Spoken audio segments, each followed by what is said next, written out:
right, welcome everybody to the Twirl team webinar. This is Monica Lee, and the fellow presenters will be Krystal Mignone and Kathy Butera. Kathy, take it away. Good afternoon, everyone. Can you hear me? I can hear you. Okay, good, perfect. So welcome to our Twirl team content restriction webinar. I'm Kathy Butera. I'm the director of the Judges Department. I appreciate everyone who has signed on for this webinar. We'd like to let you know that any feedback that you could provide us, and Krystal will also address this as well. Any feedback is appreciated. We know we've had some technology problems and you've received several notifications, but we figured the more communication, the better, to ensure that everyone had an opportunity to join this webinar. We are recording, so please spread the word for those of judges and coaches that could not attend, have the opportunity to review the recorded version of the webinar and get credit for this. So as all of you know, this season we have introduced the new Twirl team concept, and that's what this webinar is about. It will be extremely beneficial, I believe, for judges, coaches, and athletes. It is a logical progression through our team category and lends itself to mirror our pre-trials program. So Krystal has been working with our technical department to create this new event and the levels, as well with a team of folks that helped her create this. It was approved by the board and we're ready to jump in this season. So we wanted to get this webinar to you as soon as possible as the season has started.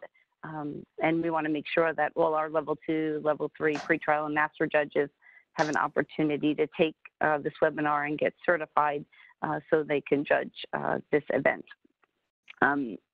Today's presenters will be Krystal and Amanda. So without any further ado, I'd like to hand it over to our subject matter experts for today. So thanks again for everyone's participation. Appreciate it. Great. Thank you, Kathy, for that intro. Can you hear me? Cool. Yes, ma'am. Okay. Thank you all for joining. This is certainly piloting a new form of education for us, and we're very excited to offer this to you. So as Kathy mentioned, any feedback you can give us on the process leading up to this, and also any ideas for future topics you'd like to see addressed. I think we'd really like to provide this type of education to you more often. So we're looking to you to partner with us to make that happen. So as you probably realized when you joined, you've been muted, so you can't ask a physical question vocally, but any questions you have, please put in the chat box. And Monica will be monitoring that, so she'll probably interrupt me from time to time when there's a question there, and we'll try to address those as we go. So as Kathy and Monica said, my name is Krystal Mignone. I am a master judge, part of the Judges Department of USTA, and I live in California, for those of you who don't know me, and I'll be joined today by Amanda Guidroz, another member of our Judges Department who hails from Louisiana, and I can let Amanda give herself a more thorough introduction when she joins us later. But let's go ahead and get into it. For those of you who are pretrials and master judges, this isn't going to be brand new for you, but there have been some updates, and so I want to thank you for joining. And if you have any thoughts or things that you've experienced while doing content restrictions that you want to share with the group, please, provide those in the chat box and Monica can relay. So we'll get started. For those of you, I hope this isn't the first time you're hearing about this Twirl team concept change, but if not, here's a bit of a background for you just in case. As you probably have noticed, we've seen lesser entries into our Twirl team category. A lot of different reasons for that. Some might be the time limit. 3 minutes for a lower proficiency team is a long time to be out there. So we've changed that.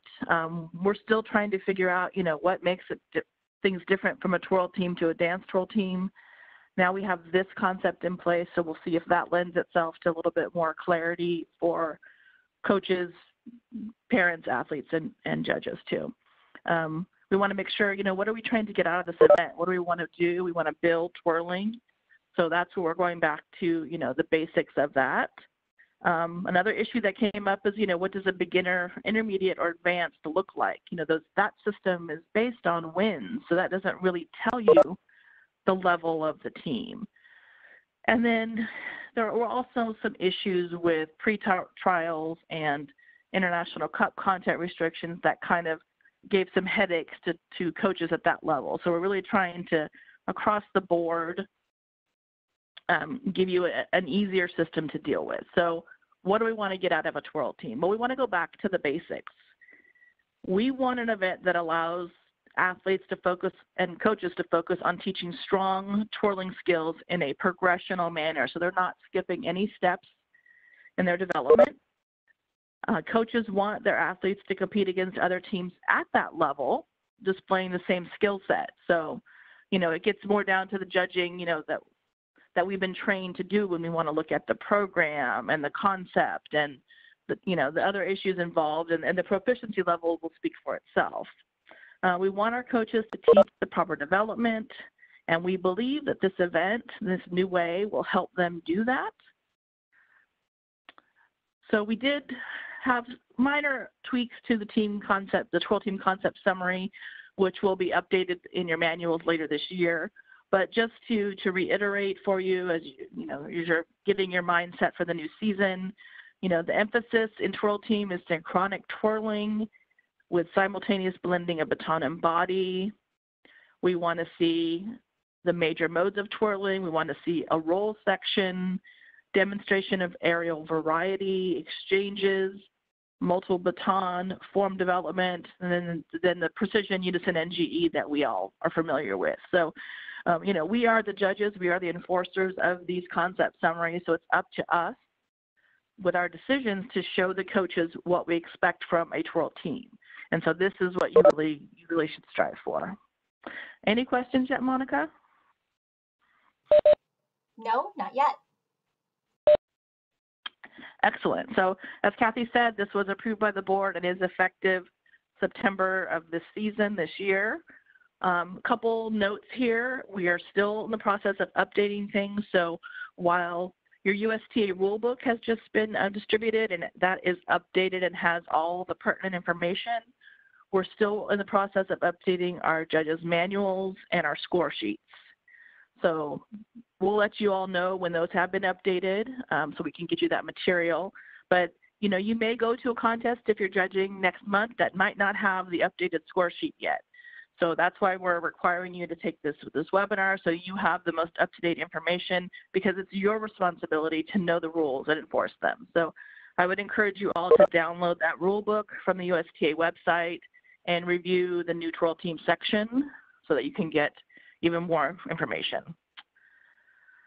So as I mentioned, the time limit has changed. So we went from a 3 to 4 minute time limit down to a pretty wide range here, a 2 minute to 3.5 minute time limit for the twirl teams with that 10-second leeway. And so with this time limit, it allows coaches of younger or less proficient athletes to do a shorter program, but also enables people who are interested in entering pre-trials or IC to not have to edit their programs in any way. So that's how we got to this time limit here. We're offering a variety of levels, so you can see. Okay, I have a question from Elaine, but I'm going to hold off on that till we get to the actual content restrictions, okay? And we'll be there in just a second. So to go over the levels offered, so it's novice, A, AA, AAA, and elite. And then for the age categories, there is kind of a progression here. So at the lower two levels, novice and A, we do offer primary, juvenile, junior, senior. And then as they move up at AA, we just offer juvenile, junior, senior. And then for the top two levels, AAA and elite, it's just junior and senior. And that's kind of based on the proficiencies as they progress through there. That was the reason for that. So this is, content restrictions are now your job. And so for each instance of a content restriction you see during the performance, there is a 2-point penalty for each infraction. And that is whether the element is done by a single individual doing a feature or if it's done by the entire team. It's one infraction. So there's not, if 8 of them do the wrong, the illegal move, they're not getting 8 penalties. They're getting 1 penalty. And I would ask that until we have updated score sheets out there, if you could notate the illegal move on that score sheet. So, on the back or something, just so the coach knows what they're getting, the penalty for. And, in some of our smaller markets and some of our smaller contests, there may not be a dedicated content restriction judge. Just depends on what the contest director can afford. So you may be expected to fill both roles. You might have to judge the team, do your critique tape, and watch for content restrictions as well. So I know that's kind of a daunting thing, but what I will say is it's okay to ask for help. There's another judge there, partner with them, get them to help you watch. We're really trying to to figure out how to make this work for everybody, and so content restriction was the way we had to go. So anyway, don't be scared yet. We're going to watch some full performances later, and I think as you practice doing this, I think you'll find it's a little bit easier than it seems. So, okay, getting into the content restriction chart itself. Do we have any questions yet, Monica? Just the one about the content restrictions. Okay, let me go over this first, and then I'll answer that question. So you were emailed a PDF of the actual content restriction chart. This is kind of a condensed version of it to fit on my slide. But okay, so what's the question from Elaine, Monica? She asks, can you define an aerial gymnastics move? Does this include two-handed cartwheels? No, two-handed cartwheels are not aerial gymnastics. So it'd have to be a cartwheel done without any hands, or a front aerial walkover done without any hands, or a handspring back flip done without any hands. Krystal, I have a definition for an aerial acrobatic move from technical advisor Sandy Rios. Would you like me to read it? I would love that. Okay. The definition of an aerial acrobatic move is as follows: a stunt in which the athlete turns completely over in the air without being supported or touching hands on the floor. Example, in the air without support of the body, like a side aerial, a backflip, or an aerial walkover. Okay, and after the webinar, we'll send out a recap, and I'll have that written description provided to all of you, so you can keep that in your judge's toolkit. So Elaine, does that answer your question? Any other questions?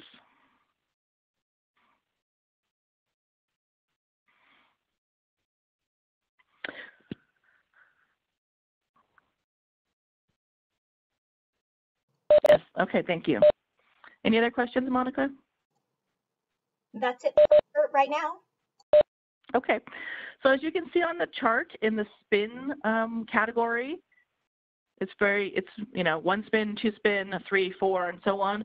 What you will notice is that at the novice A and double A level, there's no restrictions on release or reception.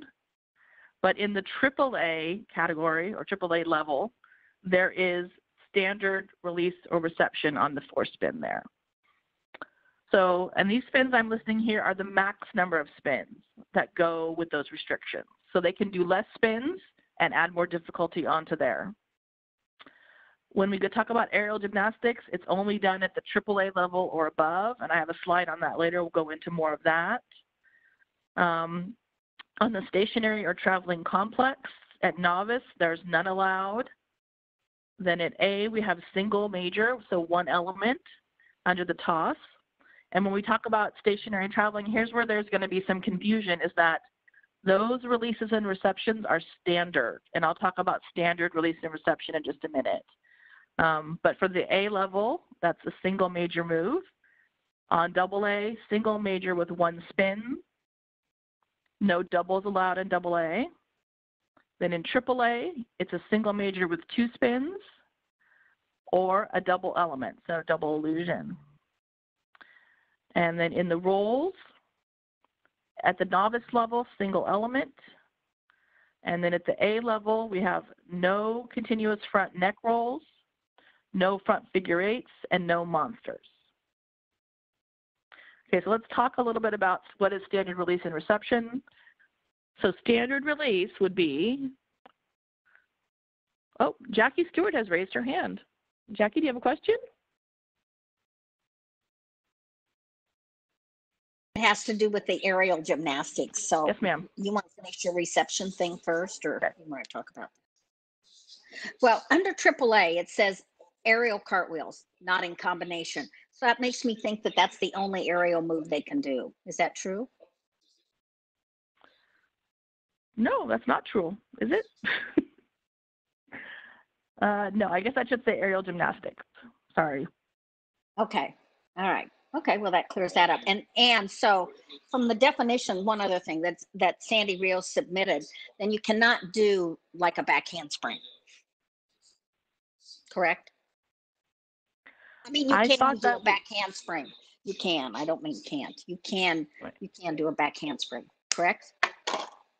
Right. So a back handspring is not an aerial gymnastics move. Right. Okay. All right. That's Right. it for me. Okay. Thanks. Okay. Thank you. Okay. Standard release and reception. So standard release is a vertical right hand or left hand thumb toss, or vertical right hand or left hand backhand toss, or horizontal right hand or left hand horizontal toss. So those are all standard. So when we were talking about stationary complex, they can do in the A, they can do their toss illusion with any of those releases. And then on the reception side, they have to do vertical or right hand catch, so normal catch that we know about, and then right hand or left hand grab. So that would be right hand release, left hand grab would be palm up in your left hand to receive that. So those are only the standard reception. So they can't do backhand. They can't do anything with more difficulty, being blind or a back catch. Those are all non-standard receptions. Then for the rolls, in the novice range, we have single element rolls. So a single element roll is when the baton rolls over one part of the body with one or less revolutions. So they would not be able to do continuous or repetitive rolls.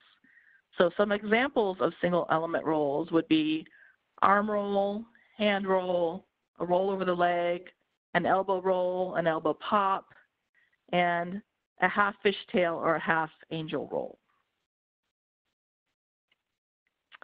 So we use the word major body move for the stationary and traveling complex. So this is the definition of a major body move. Includes things such as illusions, walkovers, cartwheels, etc.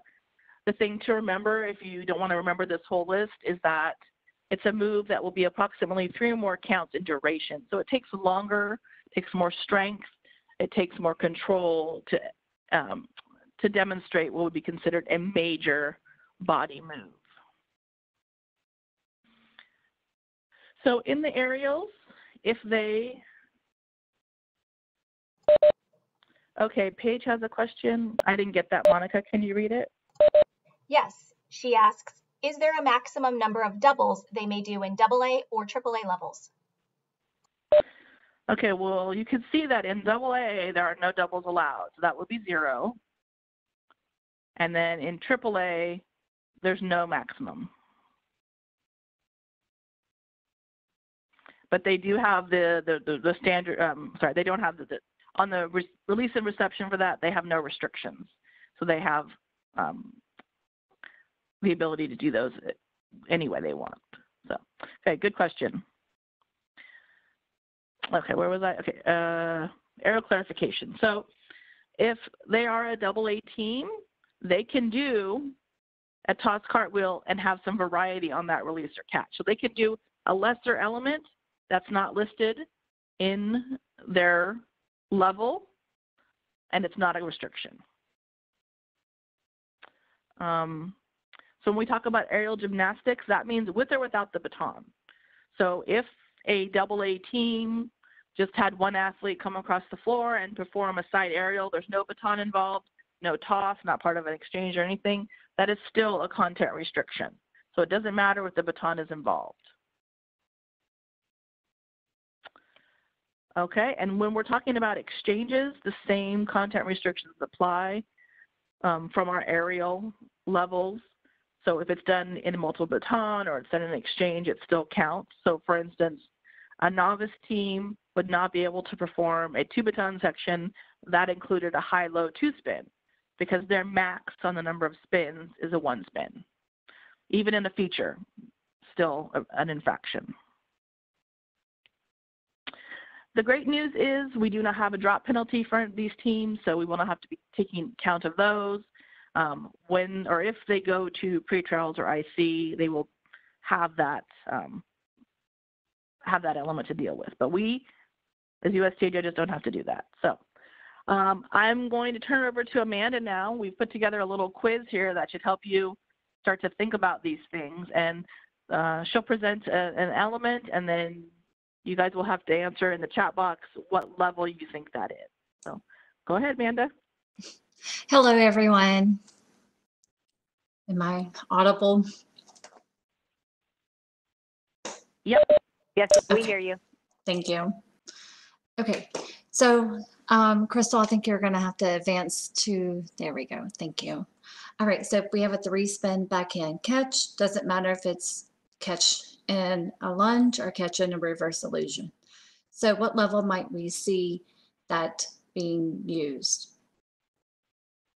So if you click on the chat button, type in your level that you think we would start seeing this. The chat button is, if you're on the computer, if you hover over in the center, it's probably the 3rd bubble from the right. And we're getting some responses already.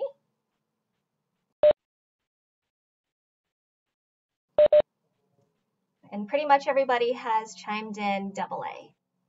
Yep.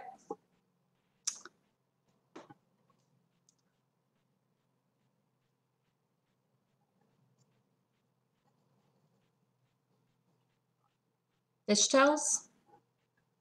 And this can be fishtails, just fishtails, no entrance, not worry about the exit, but just fishtails.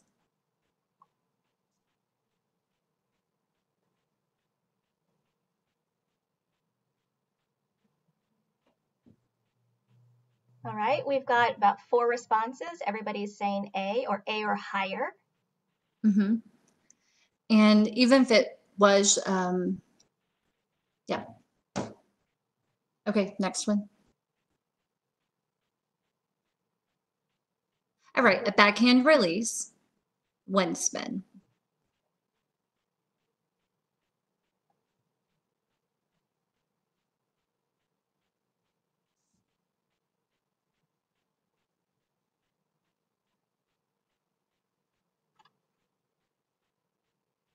Looks like most of us are coming in with novice and higher, and that's appropriate. So really all levels, whether it's on the right hand or the left hand. All right, so what level will we start seeing the double reverse illusion being executed?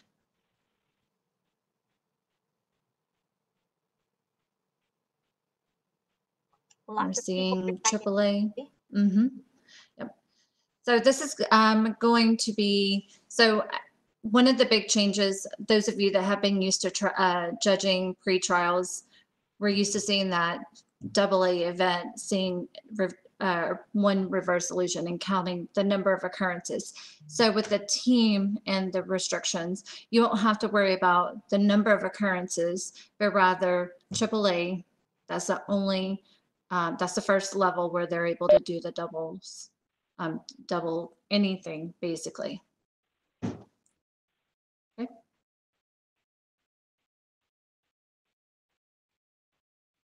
Okay, so partial monster roll means that it makes a 360 degree under it, whether it be the right shoulder, the left shoulder, but any kind of 360-degree rotation around the shoulder. So we've got a mix of A and double A. Mm-hmm. Okay, so you're going to see this on the double A and above. Okay, so to kind of sum up the rolls on the A level, just consider there's no front necks. You can do back necks, but you cannot do any front necks, and you cannot do any partial monster at all. On the start, or let's say if they go on to the back necks and it makes it 360 at the end, that's considered a partial monster, and that's not within the A. That's going to be double A or higher.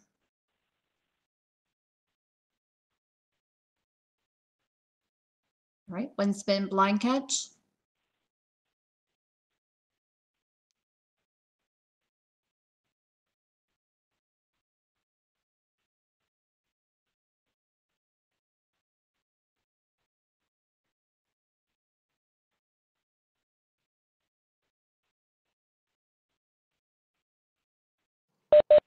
So we've got another mix here. We have a mix of novice and triple A. Okay, so all levels, because if you stick with the one spin, so one spin is allowed even at the novice level with no restrictions on the release or the catch. So that's what puts it and is allowed in the novice level as well as the rest.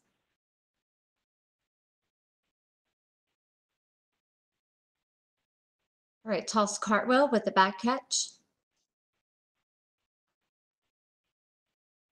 So this is a single element, but with a catch.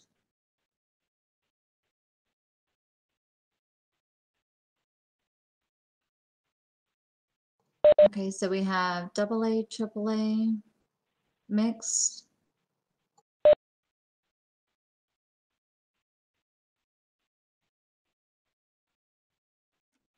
All right.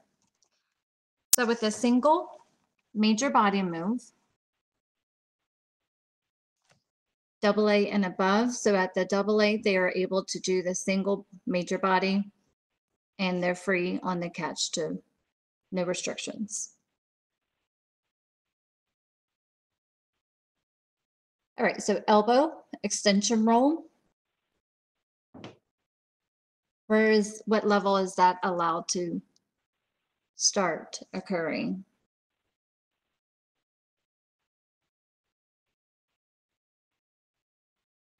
Okay, looks like we have mostly A, that's correct.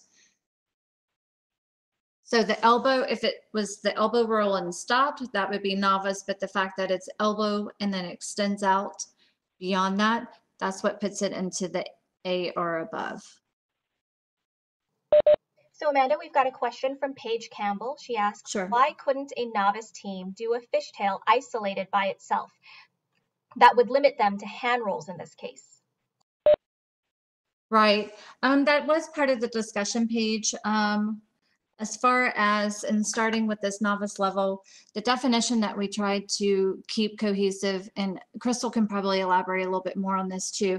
We're also trying to work in conjunction with the new IBTF restrictions that are going to be trying to align with that, and that the roles are identified as one revolution as far as in an isolated roll mode. So that's why we decided that with the fishtail, a whole fishtail, that it wouldn't be just one revolution rotation. And Krystal, you're welcome to elaborate a little bit more if you like. Yeah, I think there was some struggle there on how do we define, how do we lessen the level of rolls, and so this may be something that might change in the future. So this is the year for feedback. So as if you're doing a novice team and you're really thinking that your athletes at that proficiency level can actually do more than those single element rolls, and that's something that the technical group and the judges department need to hear from you. So great question, Paige. So Paige then follows up and suggests that maybe on the chart, wording could be added to single revolution. I can agree with that. Thank you very much, Paige. Yes, and after we distributed the new rule book, I did realize that we didn't define that. So that's something that's going to go out in, what's the email blast thing called? The inside loop, thank you. The inside loop. So we're going to make sure we update all the coaches with that definition. But yes, that's a great point, Paige. Thank you.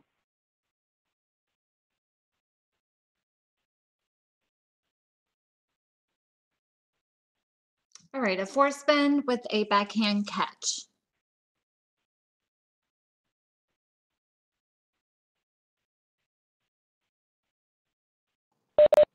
So we've got a mix of elite and AAA.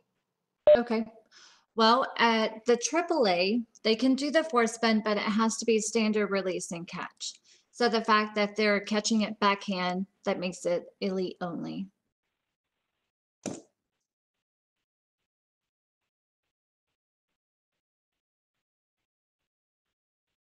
All right, toss leap walkover.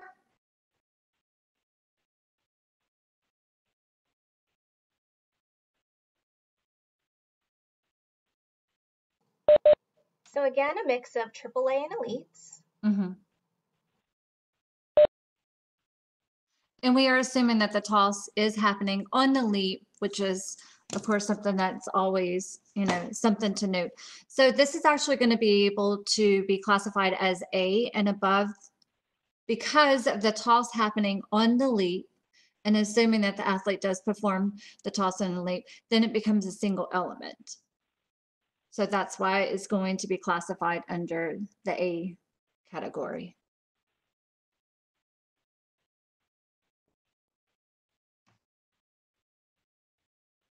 Okay, so we do have 2 videos of some teams that we thought we would propose for you guys to watch, view, and just kind of gives you a chance to analyze and put into practice some of the things we discussed as far as within team aspect. And Amanda, can I just chime in here? Can we send out those video links to all of the participants after the fact, just in case anybody has any lag in their video? Sure, absolutely. Okay, great. Okay. Whoops. Where'd my chat box go, Monica? View. If we put the link in the chat box, would they be able to copy it from the chat box and then maybe open up a separate tab? Yeah, that would work. And view it everybody is on perhaps? mute. There I am. Okay, there I am. All right. So here is the link, and this would be a AA team. An A team. So as you prepare to watch, have your A content restrictions in mind. And Sherry is asking, will we be given the PowerPoint from today's webinar? Yes, we can send that out after the afterward with all the other clarifications. Great. Okay, did everyone get the link and is able to? I can also post it on the Moodle. Elaine says no, so I'm going to put it on the Moodle site so that everybody can see it, since everybody was able to get there.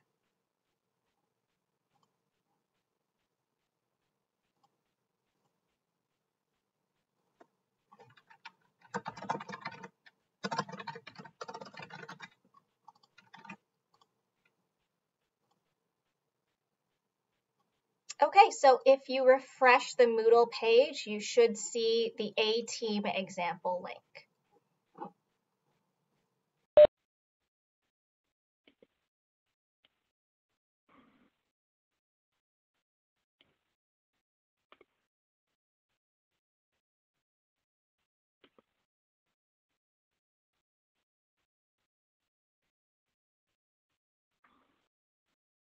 Okay, so let us know when you finished watching that first video in the chat box. Thank you.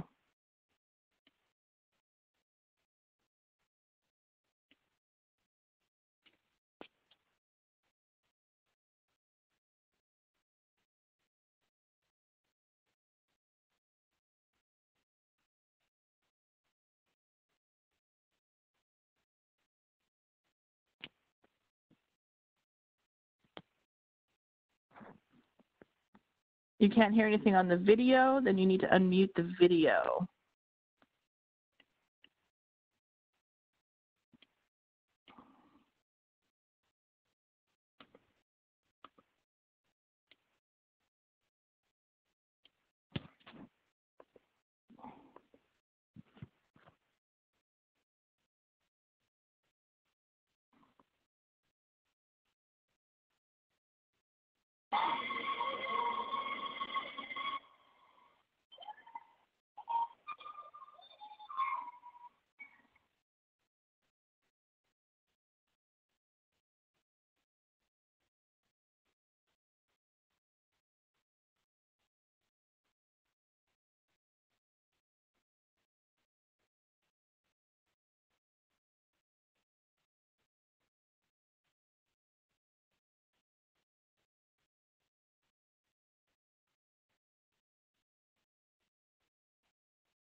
It looks like at least 6 people have finished.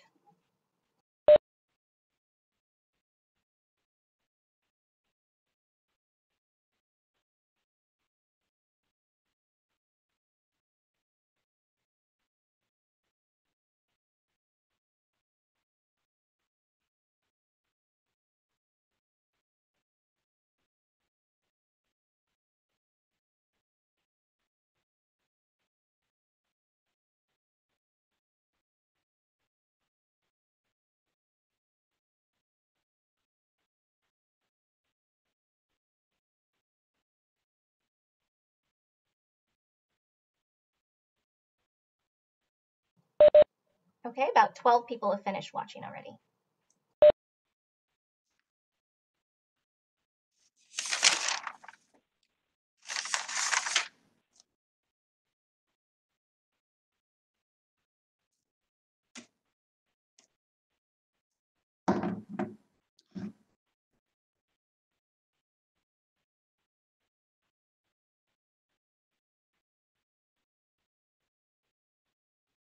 All right, so are we ready to discuss the first video, I believe? Okay, did anyone see any content restrictions from that team in the A level?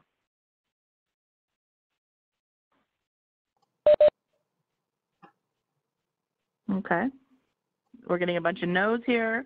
It was A-okay, I like that. Mm-hmm. Okay, so yes, they did 2-spin, vertical and flat. They did elbow extension, elbow layout, and some fishtails, but all within their A range. Okay, we've got one more here to watch, and this is a AA team. So I will post the link in the chat box for you.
Okay, got a number of people done. We'll wait for a couple more, and then we'll discuss.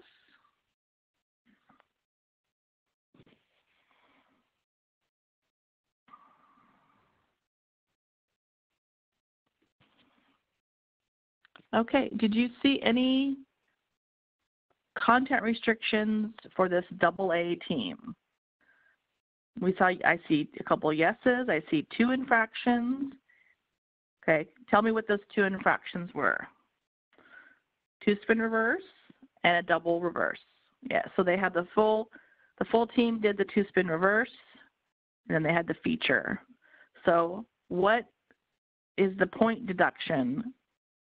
4 points, right, exactly. See, you guys are already experts at all this. So one thing I will say about teams, and Amanda and I were discussing this earlier, and she can chime in a little bit here, is, when there's split parts, when they're pulling away and each doing something different, it can get really difficult to keep track of all that. So, I want you guys to give yourself a little bit of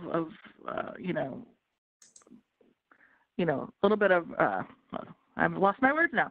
Don't be so hard on yourself if you're not able to follow everything that's going on. Do the best job you can with these content restrictions. We're all going to learn a lot this year, and we want the feedback on things that are working well and things that aren't. And, if you miss something, then you miss something, but I'd rather that, you didn't take a restriction penalty if you're not sure. So be sure about it. And Amanda, anything to add to that? No, I agree with you as well. And I think those of you who may be apprehensive on, I'm going to have to judge and keep up with what's going on, restrictions at the same time. I think at the novice, at the A level, I think it's going to be pretty apparent if you do see something, because it's just, the team development and their team skills are not going to be as interrelated. Once we enter into the AA and the AAA, we may notice, but I think there's going to, as we practice more, you're going to see, there's like the gappings within the exchanges and contact material where you're going to have those moments in between where you're not going to have to be, as focused onto your restriction chart as much. And one of the other things that I wanted to mention too, in the timing of these elements, is that if they do an illegal move, let's say they do a 4 spin on the AA, which is not allowed. If they do it in a sequential timing or ripple effect, look at the intentions that the coach had, and it's the intention that they were all doing it. So even though it's not happening all at a universal time, but rather look at the mode of they all did it. So that's just one infraction. Also, if there's like I'll call it A, B, or C group timing, where group A goes, group B goes, and group C goes, still look at it from overall perspective as, the attention of the coach, and not do 3 different infractions because it occurred, within those group settings. So Amanda, we've got a bunch of questions that came in, and we'll just go through them one at a time. Actually, I'll go ahead and address them. Okay, Monica? All right, go ahead. Okay. So Sherry, I didn't see any restrictions on multiple baton, but if you did, please let us know, because you would be the expert there. So Jason is asking about the leap roll to the floor and if that was an infraction or not. And so I did look at that, and to me that was a major body move with the leap and the roll on the floor being like a turn, a spin. So to me, that was one element with a spin. What do you guys think? Amanda? Sorry, I forgot I was on mute.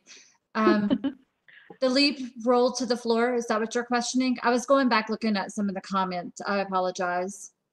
Mm-hmm.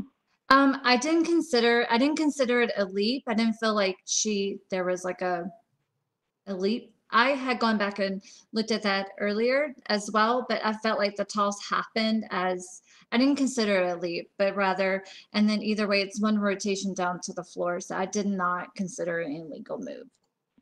Okay.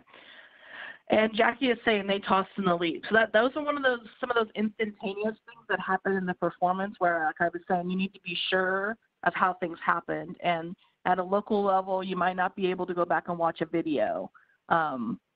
So whether they released before the leap or in the leap, I think we're still okay with that being at the AA level. Okay. The question about videotaping at,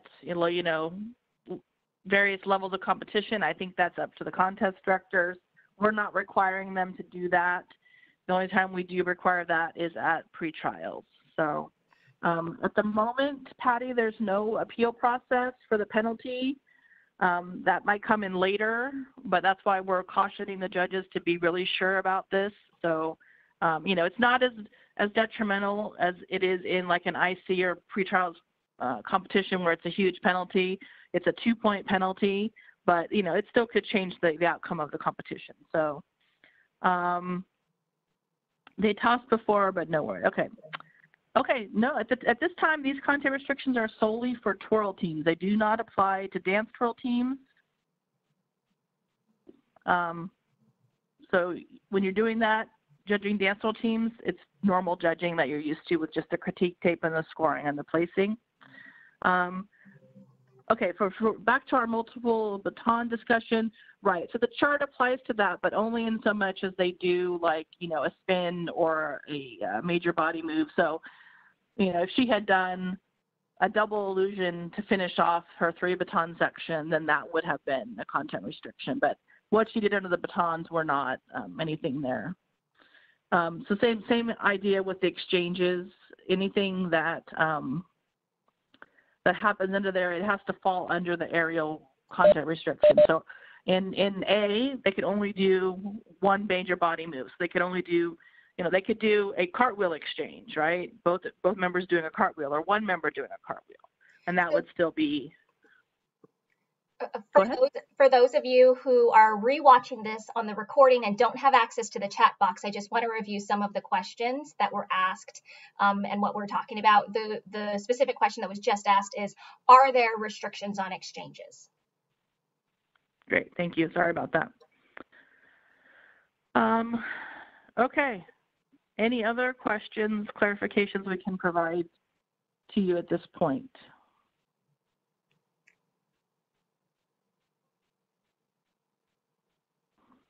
Okay, well, I hope that you have really successful experiences using these content restrictions this year. Like I said, we want the feedback on, the webinar as well as everything else that's going on with your judging during the season. So, and Kathy, any final words? But before you leave the WebEx, please go to the sign-in sheet and make sure that you have signed in, because otherwise we will not be able to issue you credit for attending this webinar. Yes, and you need credit to keep your judging credentials this year. So we will be sending out a link to this recording afterwards. So if you want to rewatch it, you're more than welcome. Or if you need to get it to your fellow judges or coaches who might want to watch it, that's there too.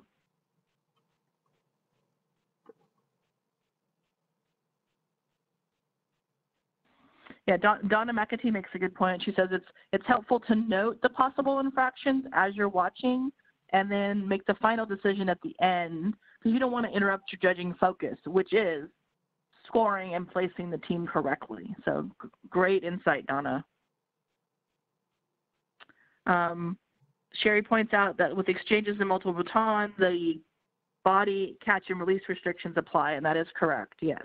If they're doing an element, if they're doing like a 1 spin, if for instance they're at the novice level and they do a high-low illusion, which they can't do, and they catch a backhand, they can't do that either.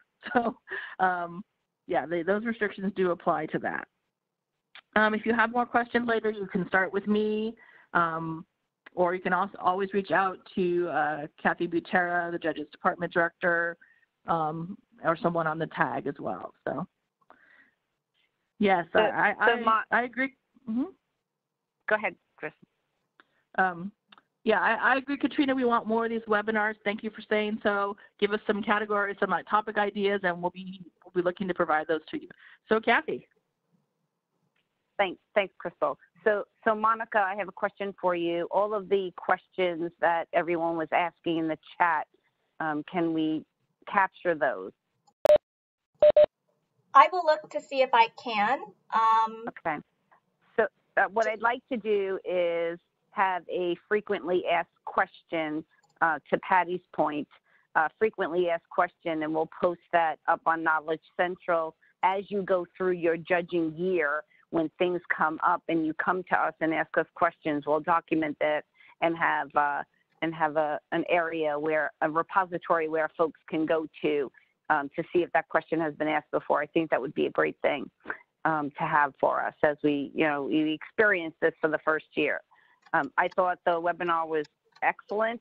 I thought your questions were excellent. I thought your grasp of the content restrictions, as well as answering all the questions, all of you did a fabulous job. Krystal and Amanda, thank you. Monica, thank you for being our techie expert. Again, feedback is a gift, so please provide your feedback to us.